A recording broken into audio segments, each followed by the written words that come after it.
গরম ভাতের সঙ্গে নিজের জন্য বানানো ইলিশ মাছটা শাশুড়ি ডাস্টবিনে ফেলে দিয়েছিল, কারণ উনি মাছের গন্ধ সহ্য করতে পারেন না।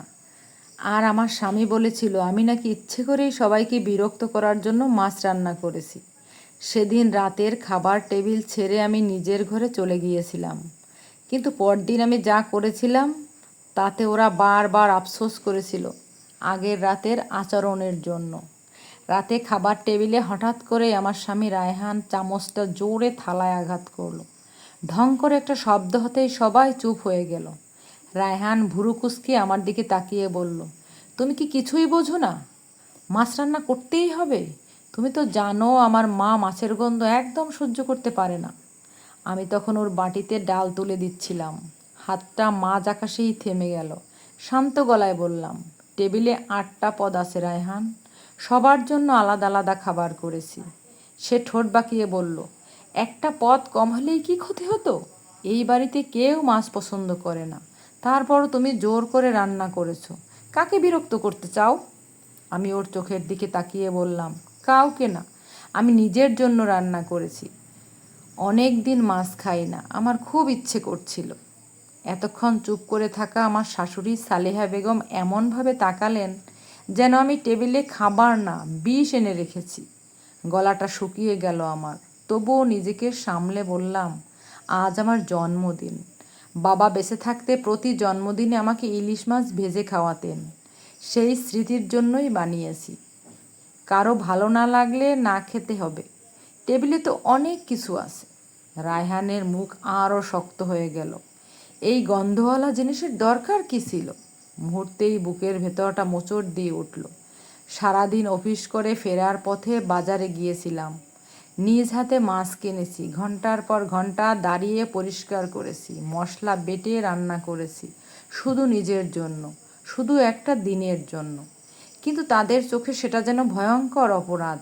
টেবিলে রাখা বাকি 7টা পদ ছিল এই পরিবারের সবার পছন্দ মতো।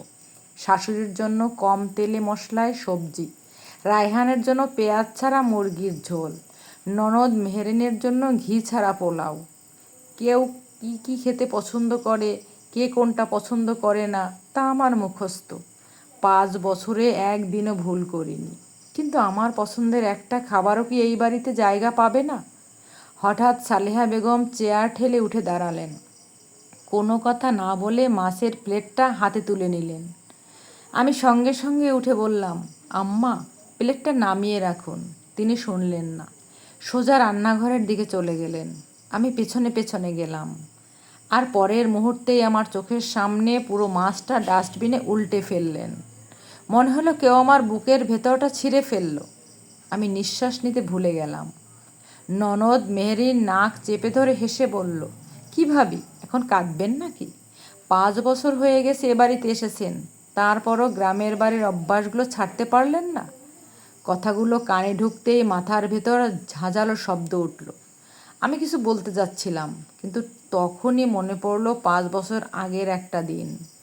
বিয়ের মঞ্চে বসে রায়হান আমার হাত ধরে বলেছিল, তোমার সব পছন্দ অপছন্দ আমি সারা জীবন মনে রাখব।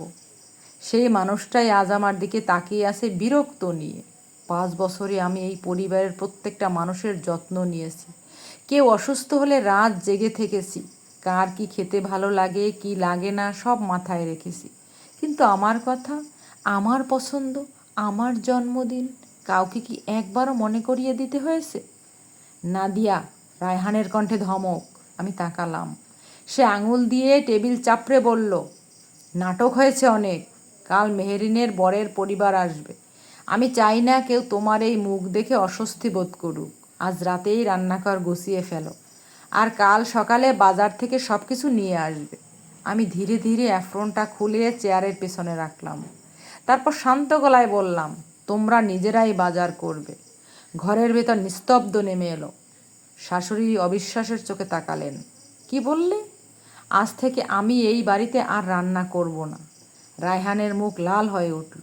আবার বলো। আমি এবার সরাসরি ওর চোখে চোখ রাখলাম। আমি আর রান্না করব না। মেহেরিন সঙ্গে সঙ্গে হেসে উঠল।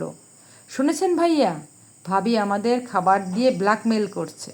তারপর ঠোঁট বাঁকিয়ে বলল, মা অসুস্থ, তবু ওনাকে দাঁড়িয়ে রান্না করতে হবে, আর ভাবি আরাম করে ঘুমাবে। আমি আর একটা কথাও বললাম না, চুপচাপ নিজের ঘরের দিকে হাঁটলাম। দরজাটা বন্ধ করার ঠিক আগ মুহূর্তে শুনলাম সালেহা বেগম বলছেন, মানুষকে যতই ভালোবাসো, কিছু মানুষ কোনো দিন কৃতজ্ঞ হয় না। কথাটা শুনে বুকের ভেতর কেমন যেন হেসে উঠল, কারণ 5 বছর ধরে কৃতজ্ঞতা কাকে বলে সেটা আমিই তো খুঁজে পাইনি। ঘরে ঢুকে দরজা বন্ধ করার আগে পর্দা টেনে দিলাম, তারপর বিছানার কোণে বসে ফোনটা হাতে নিলাম। বাইরে তখনও ওদের কথা শোনা যাচ্ছে।